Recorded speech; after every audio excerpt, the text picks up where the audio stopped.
Percy was working in the coal mines. He was feeling bored and lonely with only the silly trucks for company. "Cheer up, Percy," said his driver. "The Fat Controller has told me that we must be here again tomorrow. We've just got to make the best of a bad situation." "I'll try, sir," sighed Percy. Next morning, Percy puffed back to the coal mines. When he arrived, the truck started teasing him. "Percy, Percy, green and small, he's no use to us at all. Around the yards he'll puff and blow, but on the hills he's oh so slow.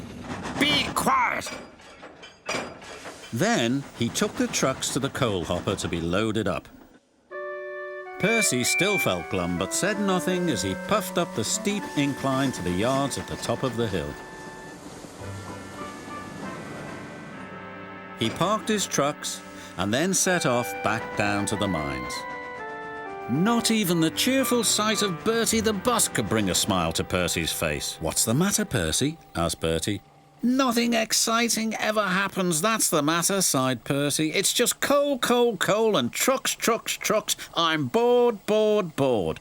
"Excitement is surprising," observed Bertie. "You never know when it'll happen. Otherwise, it wouldn't be exciting. Tootle peep." "It would be surprising if something surprising happened," muttered Percy. Later, he stopped by the water tower for a drink. "Hello, Percy, how are things?" asked Toby. "Boring," replied Percy. "Well, why not have a few fast spins on the turntable?" "You like that," said Toby. "I think I just feel giddy." Percy's driver interrupted. "Stop gossiping, you two. Cheer up, Percy, you'll soon know more about trucks than any other engine. That'll be exciting," called Toby. The trucks were still grumbling, and there was more of them than ever. "You're much too small to pull all of us. We want another engine or we'll be struggling up the hill all night." "All night, all right, you can puff and blow, but on that hill you're still too slow." Slow yourself," stuttered Percy. "Temper, temper," giggled the trucks. Percy decided just to carry on.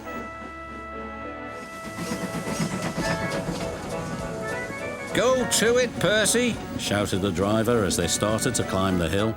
The trucks were still joking. "Too slow, more power, here all night, tomorrow too." "Be quiet," said Percy angrily.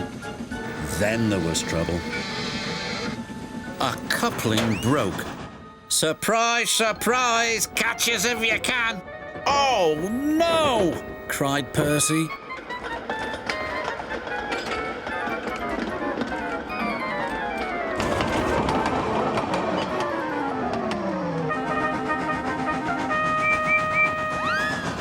Percy's driver told the signalman, and the yard foreman told the Fat Controller what was happening. "They're heading for the big hill. It'll slow them down, but they may roll back again, right into the village," said the foreman. "Then we'll just have to stop them, won't we?" said Sir Topham Hatt firmly. The chase was on.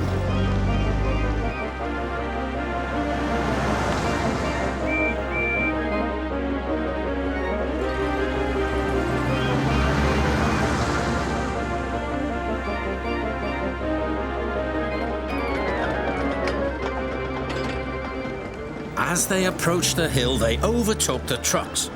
The Fat Controller and Bertie screeched to a halt and waited for them near the top.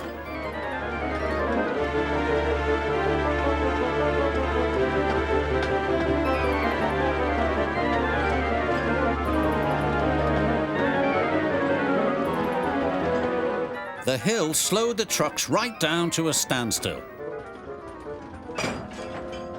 Then the men quickly put wooden blocks behind their wheels so they couldn't roll backwards. The trucks were now secured. Just then, Percy arrived.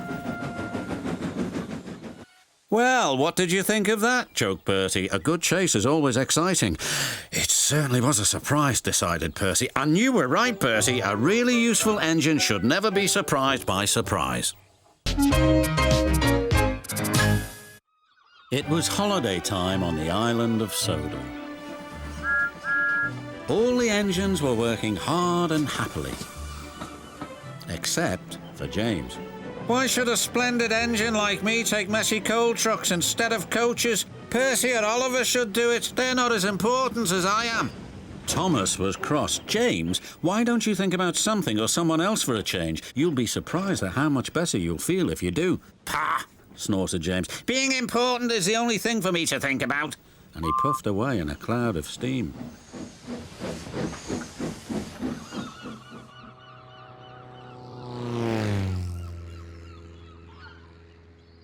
That plane's making a great deal of noise about something, said Percy to Oliver. His name is Tiger Moth, replied Oliver, and it's flying around telling everyone about the fur that's arriving today. What are you two doing here? The Fat Controller wants us to pick up a very special load from the harbour. And I think it's got something to do with the fair, added Percy. Then they puffed away. Meanwhile, James was collecting quarry trucks from the yacht. Dustier and dustier, he grumbled. Then he saw his friend, Mrs. Kindly. She looks miserable. What's the matter? Asked James's driver. My sister has rung to tell me she can't come to stay with me. I was so looking forward to her visit. The Fat Controller soon heard the sad news. We must cheer her up. Send Harold the helicopter to pick her up immediately.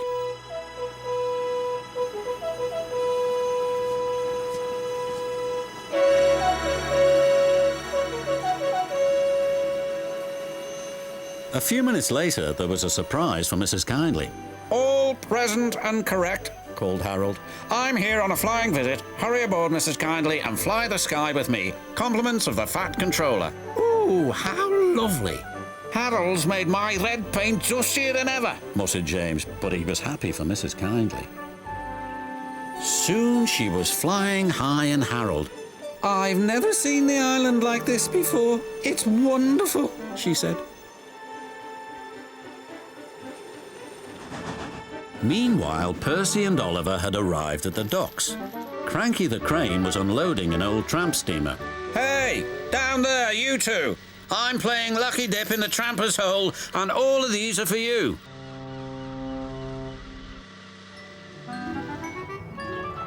Wooden horses, Percy exclaimed, for the carousel ride. It's going to be a very exciting fair.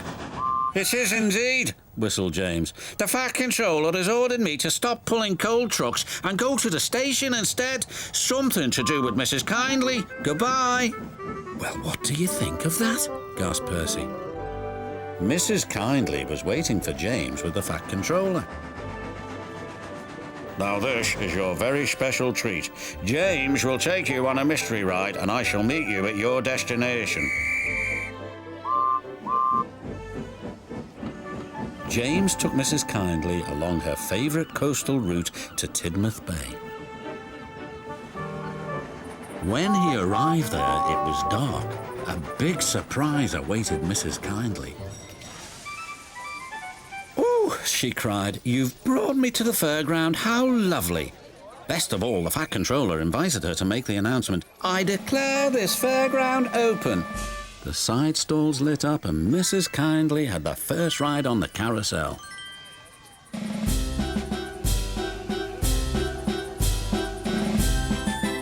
You were quite right, Thomas, James whispered.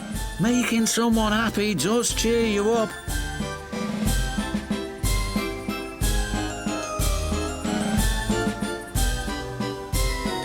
Then together they watched the fun of the fair.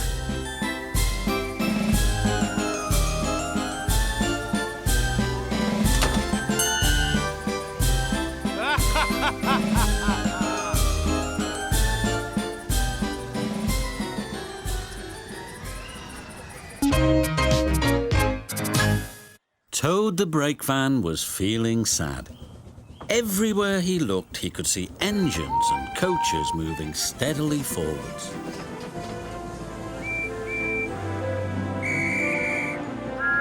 They all looked confident and cheerful. One day, he decided to talk to Oliver, the Great Western engine. "I'm always going backwards, Mr. Oliver. I have forward-thinking views. I could be a leader, if you know what I mean." You can't be a leader without a train to follow you. You don't have a train, Gordon said. Toad felt sadder still. Oliver wanted to help. You're a very useful brake van, Toad. You help me brake and you keep my trucks in order when we go down hills. I know, Mr. Oliver, but it would be so exciting to go forwards for a change instead of always seeing things sliding away from me. The trucks were cross with Toad. Who's he to start complaining? He's lucky to be able to look after us. Let's teach him a lesson.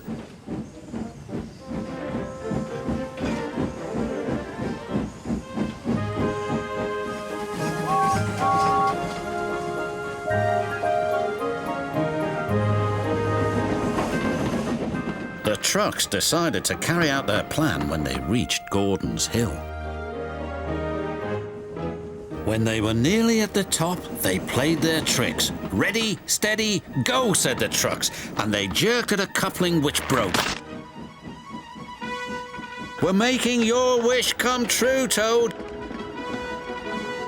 Follow the leader, yelled the trucks. Toad was still in a state of shock, so didn't know what to think, and he couldn't ask the guard. He had jumped clear.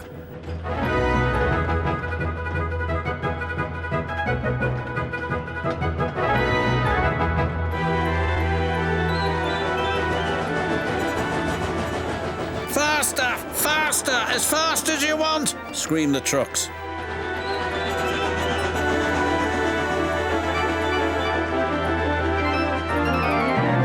Suddenly, Toad found it all rather fun, but the fun was soon over. A crossing lay ahead and the gates were closed. Toad couldn't stop. Worse still, Toad now realised he was on the wrong track. There ahead was Gordon. The signalman changed the points just in time. On! On! Faster! cried the trucks. Suddenly, he saw James pulling a long, slow train. Yikes! Help! Save me! A quick-thinking shunter did just in time. What was that? Exclaimed James. The signalman warned the station master at the next station. There's a runaway coming. We'll send him into the sidings. Help! Help! Called Toad again. Toad saw some buffers. Those'll stop me. But the points to the buffers weren't set. Oh no, I'm back on the main line. Meanwhile, Oliver was racing to the rescue. I must catch Toad, I must. Toad sped past Henry. More danger lay ahead. Men were working on a bridge, but they had been warned about the runaway Toad and his trucks. They diverted him onto old sidings, straight into a muddy pool.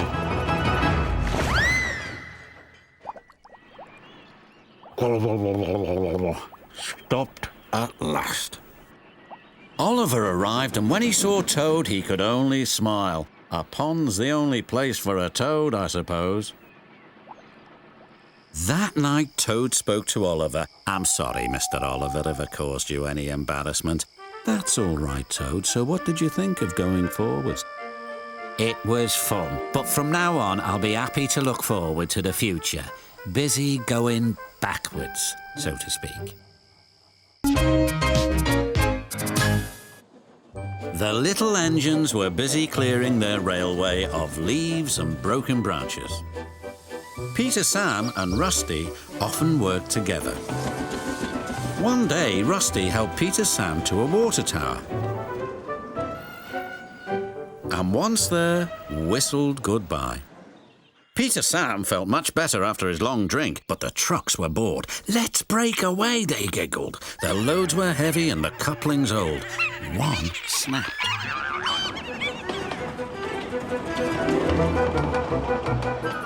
Faster, faster, shouted the trucks. A sign read, slow, steep bends and ravine ahead, but the silly trucks never saw it.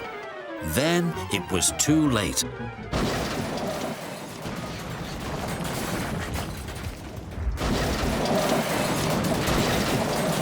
Peter Sam arrived at the scene of the disaster. His driver sighed. This was our fault, we didn't secure them properly. We'll have to get help to pull them out. The fat controller will be very annoyed. And he was. You will shunt trucks in the yards till I can trust you again. Duncan was delighted with Peter Sam's dilemma. Fancy no securing your trucks on a hill. They'll come back to spook you in your special funnel. Woo, woo, woo! And who's to say that you're not afraid of ghosts, snapped Rusty. Pah! Ghosts. Things that go bump in the night are rubbish. Well, I'll tell you a story that'll make your funnel quiver, Rusty said. A long time ago, a little engine was returning home. It was a misty, moonlit night. As the engine crossed the old iron bridge, he suddenly lost control and plunged over the side into the swamps below.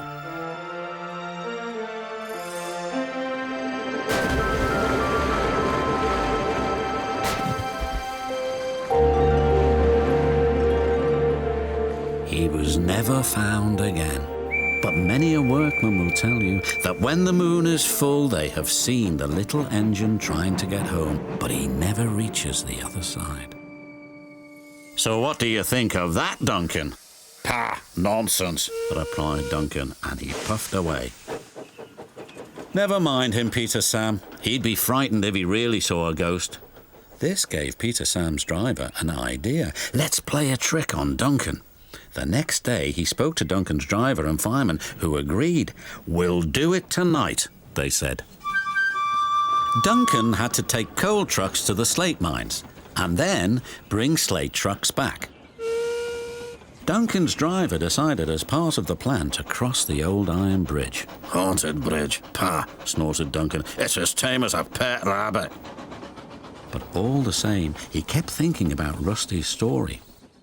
When dusk fell, he was keen to leave. If we don't go now, Scarlowy will take my favourite place in the sheds. We can't go back until we've collected all the trucks, his driver replied. He could see their plan was working because Duncan was nervous. When night fell, they set off. The moon was full and the mists were rising around the old iron bridge. Duncan whistled, and the sound echoed everywhere.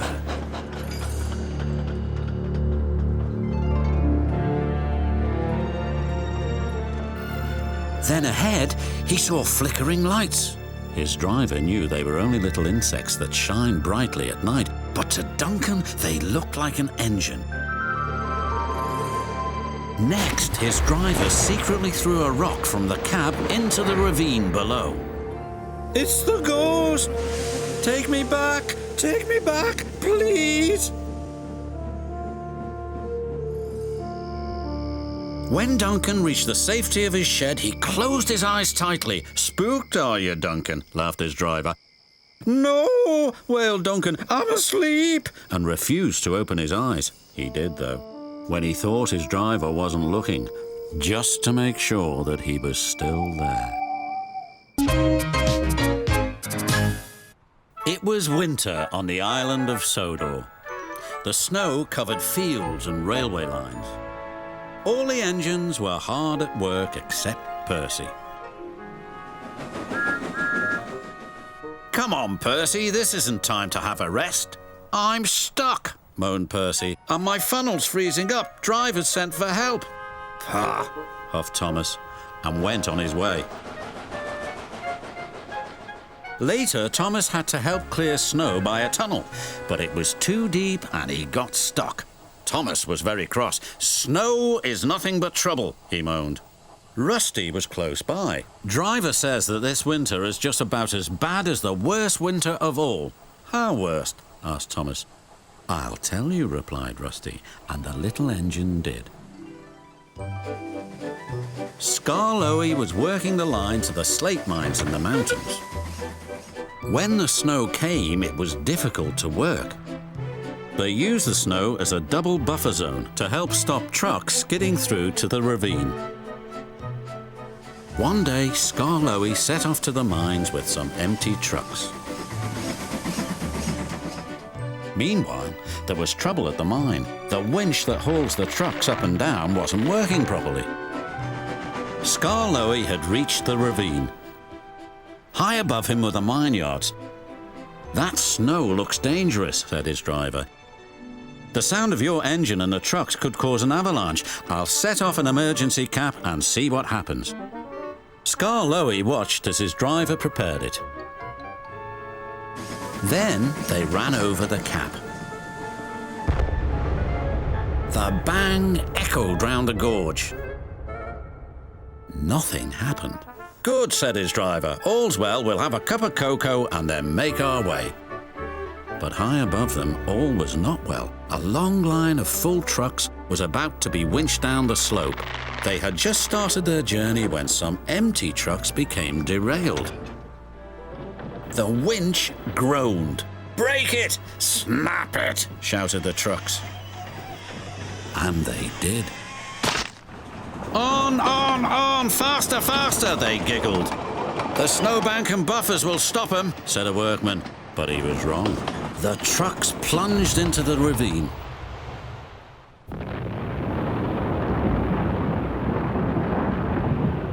Skarloey and his driver heard the noise and looked up. Avalanche! They cried.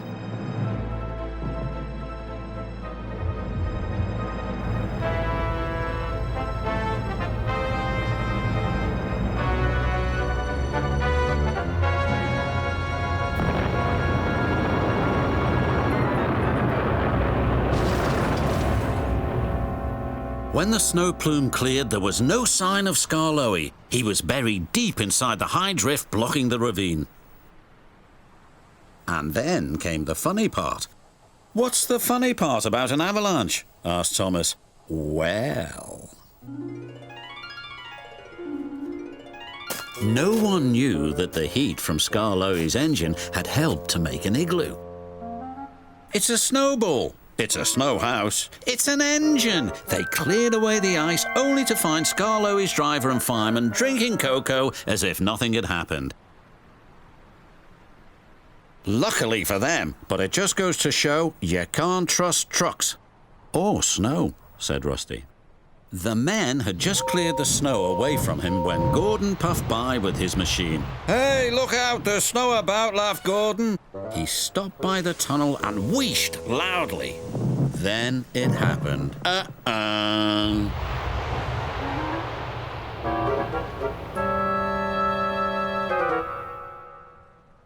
Help! Cried Gordon. If Skarloey survived a snowfall and laughed, surely a big proud engine like you can do the same, chuckled Thomas. Moaned Gordon, and then fell as silent as the snow. On the island of Sodor, high up in the mountains, was a mysterious boulder. It had stood alone for a long time, but one day workmen arrived to build a quarry on the land below. Rusty, the little diesel, met Thomas and Percy. Where's all this rock coming from? Percy asked. The new quarry, replied Rusty. This mountain rock is good for many things, although it's dangerous up there. Why? Asked Thomas. Because of a big boulder. I think it's watching me, said Rusty nervously. How can it be? Boulders don't have eyes. That's as may be, Percy. But there's something strange about this one. Just then, Edward arrived. He was delivering a new piece of machinery for the quarry. What's that? Asked Rusty. It's called Thumper. Apparently it helps collect the rock faster, replied Edward. Soon Thumper was working hard. The men were pleased, but no one bothered to check the boulder.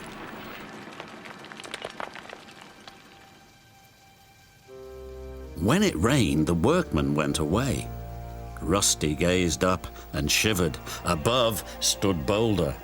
Suddenly, a large slab of rock landed on the rails. Rusty was shocked. Driver was concerned. We'd best leave till the weather's better. The rain loosened some of this rock, he said. I think it's Boulder wanting us to go away, whispered Rusty.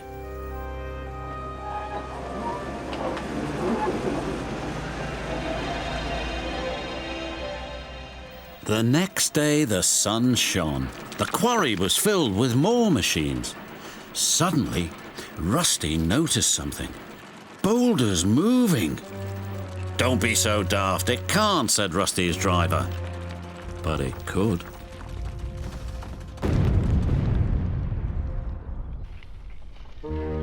It's rolling along our line.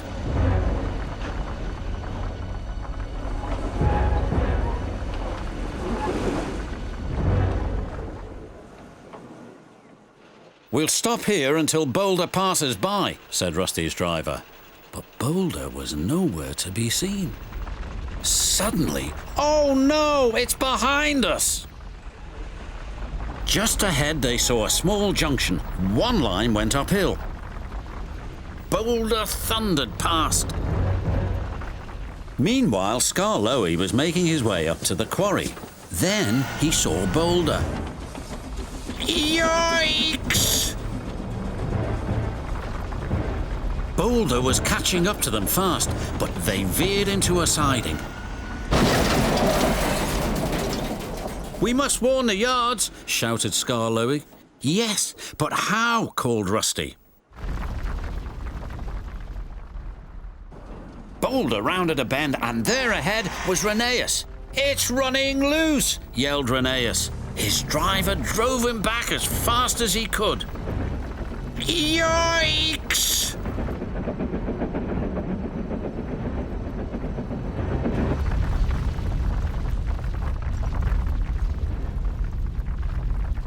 Rather a smash than a squash, sighed his driver. At the yards, Percy was collecting trucks.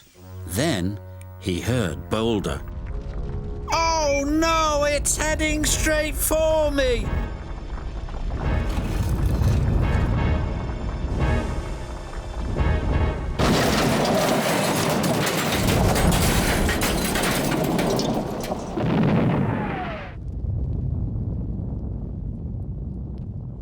When the Fat Controller inspected the damage, he decided to close the mine. Then he looked at Boulder.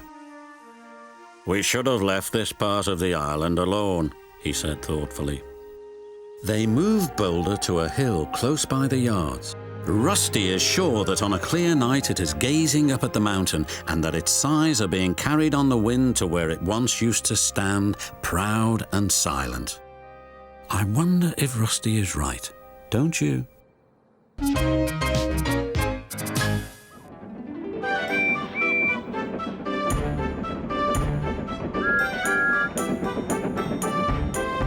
Brendam Docks is one of the busiest dockyards on all the island of Sodor. It's where ships and engines and cranes alike are busy day and night, every day of the year. But poor Cranky the crane never gets a nap.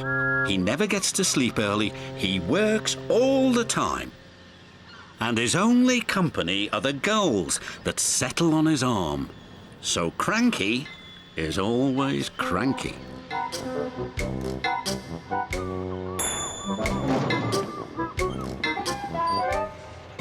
Ahoy there, Cranky, cried Salty.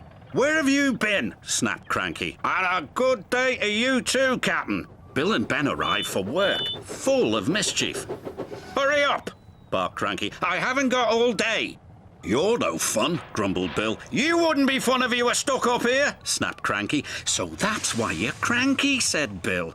You're lonely, said Ben. I'm not, Cranky cranked. So it's company you be needing, said Salty. Reminds me of a lonely old Grand Banks lighthouse keeper. Not another one of your stories, cried Cranky. Oh, please, Salty, they chimed. We haven't heard it. 'Twas in the middle of a wee naughty storm, Salty began, the likes of which you see once in a lifetime. This made Cranky very cranky. So cranky that he swung his arm around.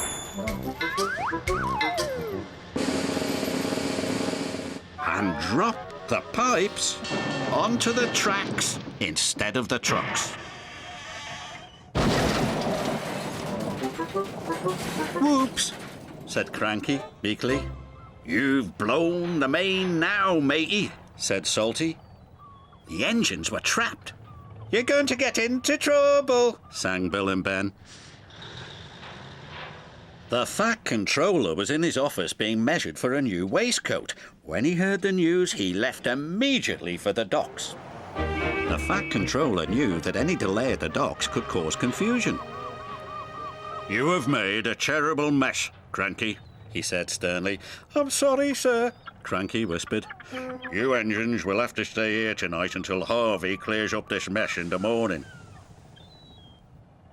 Cranky's heart sank as Salty uttered those fateful words. That reminds me of a story. It was a bitter cold winter. The brave little ship was stuck until the ice melted the next spring. He barely made it round the Cape. After 100 scary days at sea without a scratch, he sailed into port and crashed his bow not 15 feet from my buffers. Luckily, no one was hurt. "Except my ears," wailed Cranky. Salty spent all night telling tales of powerful storms, daring rescues, and brave little ships. And when the sun rose, he was still talking and talking and talking. I can't take any more, groaned Cranky. Harvey the crane engine arrived. The Fat Controller sent me to help clear away this mess, he puffed proudly.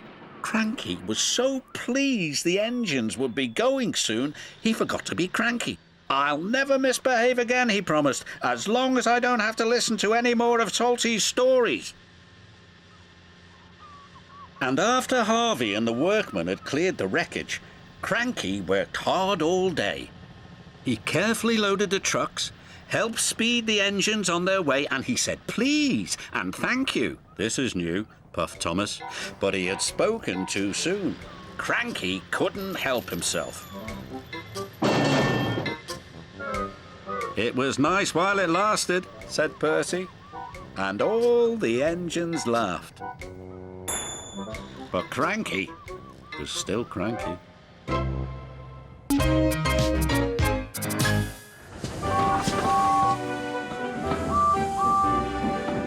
All the engines on the Island of Sodor love their work.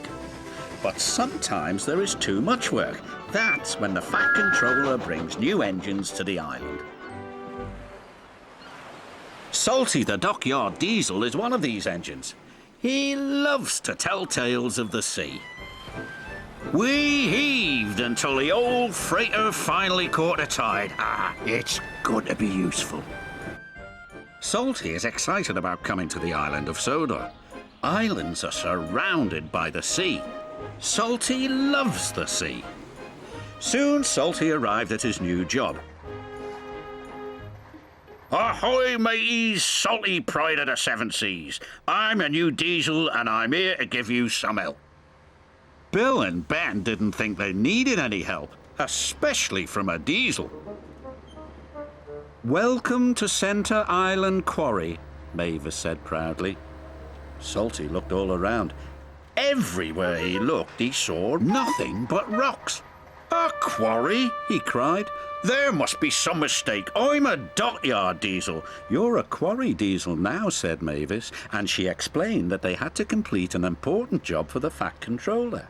Salty was sad that he wouldn't be working by the sea, but he knew what it meant to be a really useful engine, and he set to work at once. Well, at least there be trucks.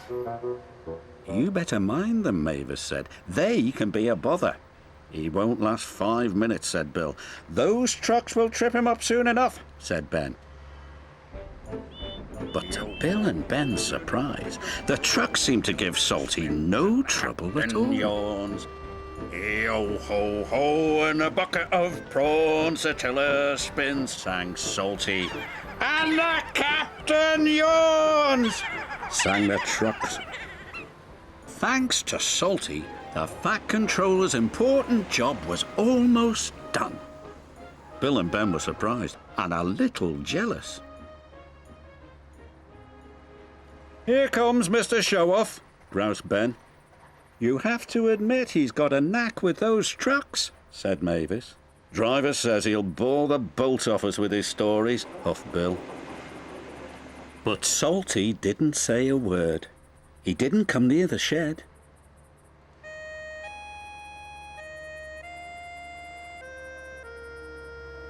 Mavis was worried.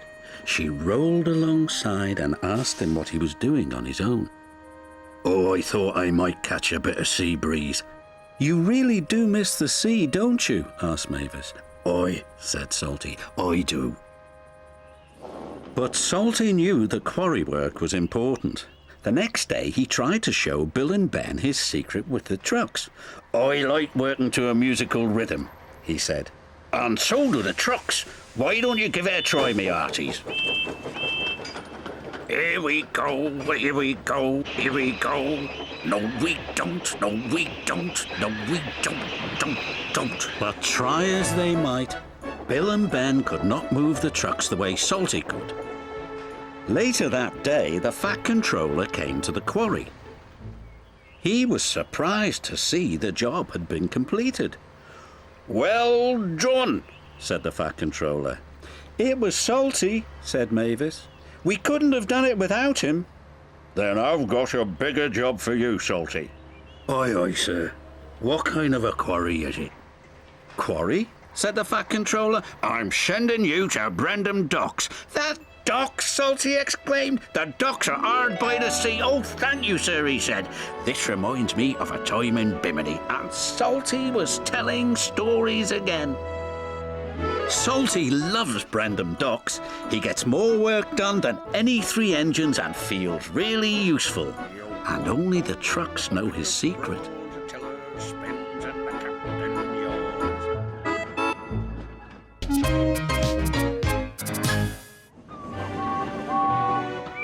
The engines on the Fat Controller's railway love Brendam Docks. There's always lots of work to keep them busy, and they enjoy seeing new arrivals onto the Island of Sodor. An exciting new arrival was an engine Cranky the crane was unloading. It was heavy. "This makes my chain ache," groaned Cranky. This is Harvey, the crane engine, the Fat Controller said proudly. The other engines thought Harvey looked strange. Harvey was happy to be on the ground. He didn't like dangling from Cranky's arm at all. These gentlemen are the railway board, the Fat Controller said. Tomorrow, Harvey will give them a demonstration. If it goes well, he will join the railway. What's a demonstration? Demonstration, said Thomas. It's when you show off what you can do. Like when Thomas and I have a race, said Bertie. Varoom, varoom. That evening, Thomas had just returned from a hard day's work. He saw Harvey parked near the sheds. Harvey could hear the other engines talking about him. This made him sad. Harvey's different, said Henry. He doesn't even look like an engine, said Edward. Surely the Fat Controller won't let him pull coaches, sniffed Gordon. He's just Cranky on wheels, said James. He's not taking my mail, said Percy. Thomas felt sorry for Harvey. Don't worry, sometimes it takes time to make new friends. But Harvey wasn't sure he wanted to stay where no one wanted him. The next morning, the Fat Controller sent the engines off to a useful day's work. Maybe my coming here wasn't such a good idea, sir, Harvey chuffed sadly. Nonsense, said the Fat Controller. But the engines don't like me. I'm too different. Different is what makes you special. And that made Harvey feel better. Out on the branch line, Percy was having trouble with trucks. Faster we go, pull him along, don't let him slow. Help! Cried Percy. His driver applied the brakes, but it was too late. He went off the rails at Bulgy's Bridge.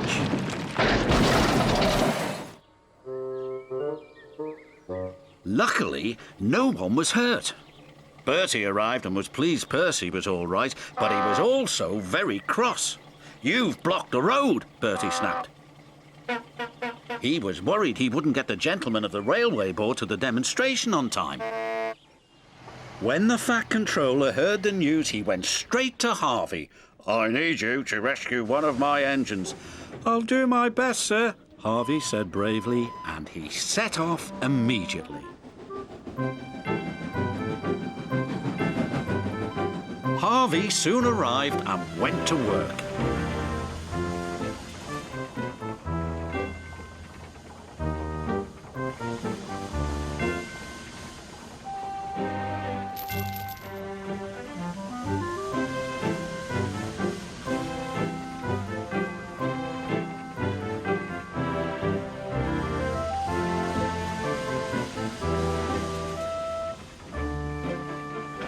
In no time, Percy was back on the tracks.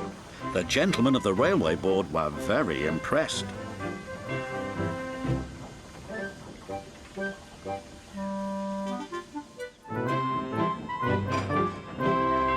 That was the best demonstration of all. The gentlemen of the railway board have decided you shall join the railway. Oh, thank you, sir, said Harvey proudly. That night, Harvey heard the engines talking again. This time it was different. Well done, Harvey, said Gordon. Very useful, said James. You can take my mail, said Percy. You see, said Thomas, different can be good. All the engines agreed. Welcome to the Sodor Railway, they called. Harvey smiled happily.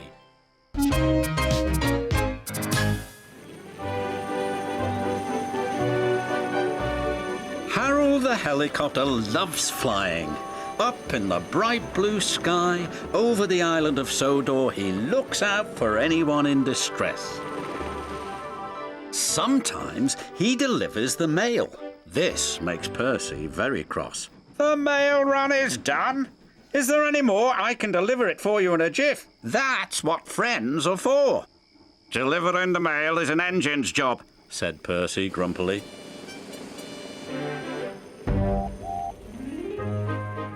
Percy has many jobs, but carrying the mail is his favourite. It makes him feel really useful. The next morning, Percy was happily pulling the mail train. Must be on time, he chuffed. But up ahead there was trouble with the signal box. It was broken. The signal engineers did not know how long it would take to fix. Percy had to stop.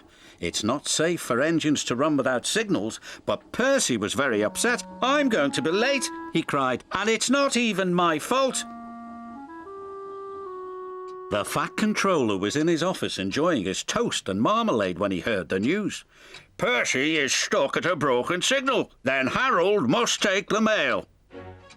Poor Percy was still waiting and still upset. The last time he was held up, the mail was given to Harold. It made me feel like a really useless engine, he sighed. Well, the mail must arrive on time, said his driver. Just then, they heard a familiar sound coming from above. Hello, said Harold.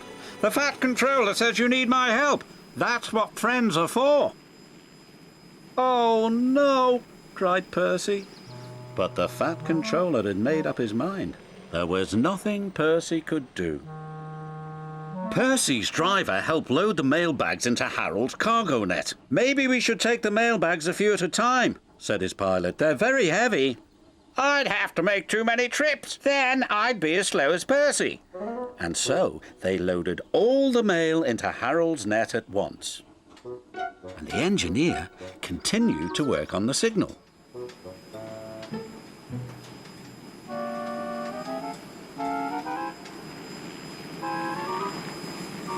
Just as they finished loading, a signal engineer cried out.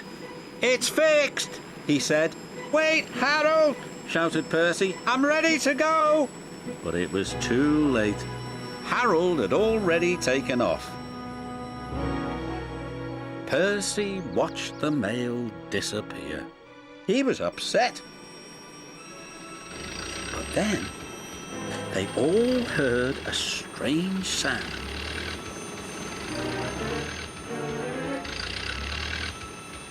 Watch out for those trees, Harold, cried his pilot.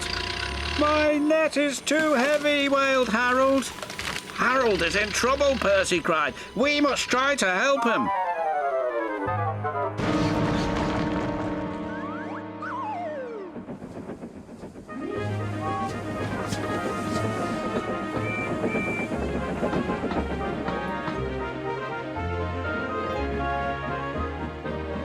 Are you all right?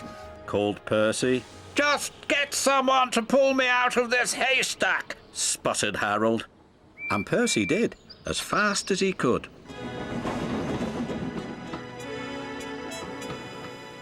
The next day, Harold's engine was fixed and he was flying again. Percy was very pleased to see him. "Fancy taking the mail, Harold?" Percy teased. "I'll stand by with the rescue team." All the engines tooted, and Harold hovered so low that only Percy could hear. "Thanks for getting help to pull me out of that haystack, dear chap," he said. "That's all right," said Percy. "That's what friends are for."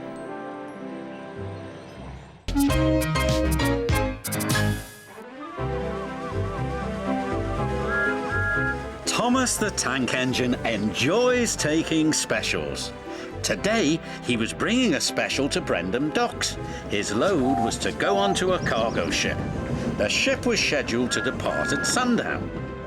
Thomas had to get to the docks before then, but the load was very heavy. So Thomas puffed as hard as he could. He pulled so hard, he broke his coupling rods. He wasn't going anywhere. "Oh dear," Thomas said, "I'll be late." His driver saw an old shed near the track.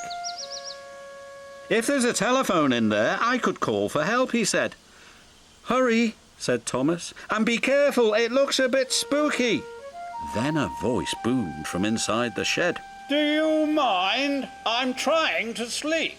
Thomas hoped it wasn't a ghost. Then his driver appeared. "Is it a ghost?" asked Thomas nervously. "It's a surprise," his driver teased. Then the fireman took some of Thomas's coal and headed off to the shed. "She could get us to the fitter's yard," his driver said. "If her boiler holds," added the fireman anxiously. What kind of surprise is that? Thomas wondered. "Thomas, meet Elizabeth," said his driver. At last the doors opened and out chuffed a dirty, grimy steam lorry. "So, you're the little puffer that's broken down," she sniffed. Thomas was cross. "And you're just an old Sentinel lorry," he retorted. "That would be vintage Sentinel lorry," snapped Elizabeth. "And I haven't much time to get your coupling rods."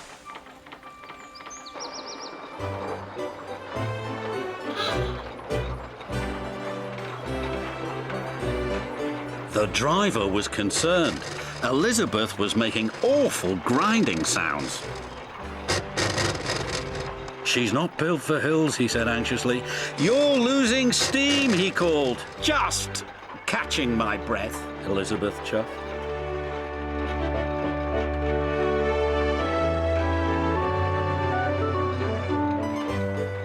And finally she made it.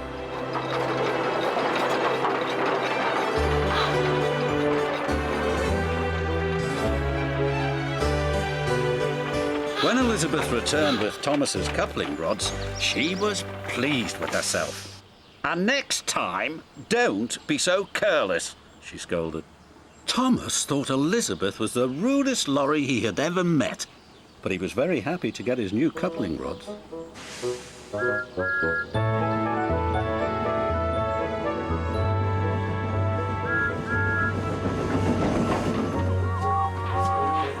Thomas made it to the docks just in time. "What took you so long?" said the Fat Controller. Thomas told him about his broken coupling rods. He wanted to tell him how rude Elizabeth had been when she rolled up. "Oh, it's you," said Elizabeth, looking down at the Fat Controller. "Have you learned to drive properly yet?" "She's for it now," said Thomas to his driver. "Elizabeth," said the Fat Controller fondly, "my first lorry. I thought you had been lost." They were old friends. It was too much for Thomas. Then Elizabeth told the Fat Controller how she'd been left in the shed for years.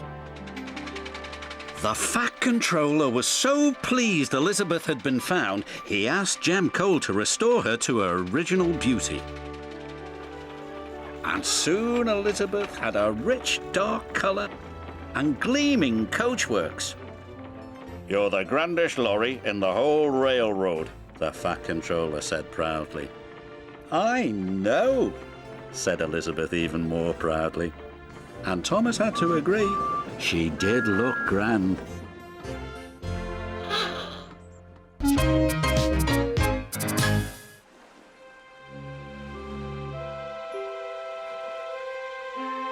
It was winter on the island of Sodor. The first fogs had begun to roll in from the sea.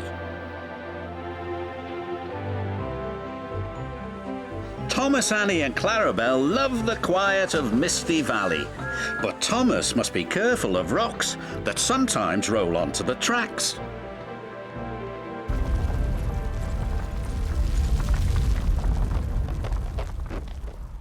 Cyril the Fogman has a very important job. He puts detonators on the tracks to warn the engines when there's fog ahead. Oh, shivered Thomas as he ran over the detonator. That made my axles tingle. Cyril's done his job, said his driver. We'd better slow down. There's fog ahead. Thank you, Cyril, said Thomas. That night at the sheds, the Fat Controller had something special to show the engines. It was very large and strange looking. What is it? Asked Percy. It's a new invention, a railway foghorn, said the Fat Controller. It warns you when there's fog ahead, like this.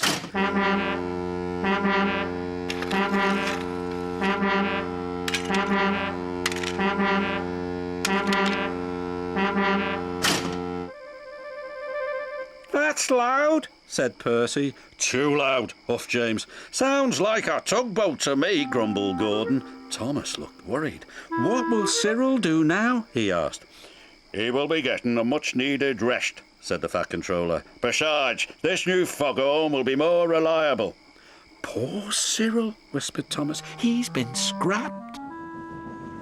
The next day, Percy was cheerfully chuffing through Misty Valley when suddenly... Oh, bother! exclaimed Percy. That foghorn is so loud it rattles my dome, and it doesn't even make my axles tingle. Still, we'd better slow down, said his driver. There's fog ahead. The foghorn had been so loud that it made the hillside shake.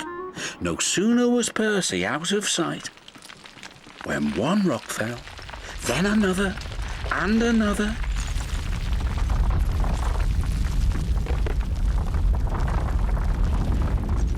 Before long, the track was blocked, and the foghorn was crushed. And not far away, Thomas was happily puffing right on time.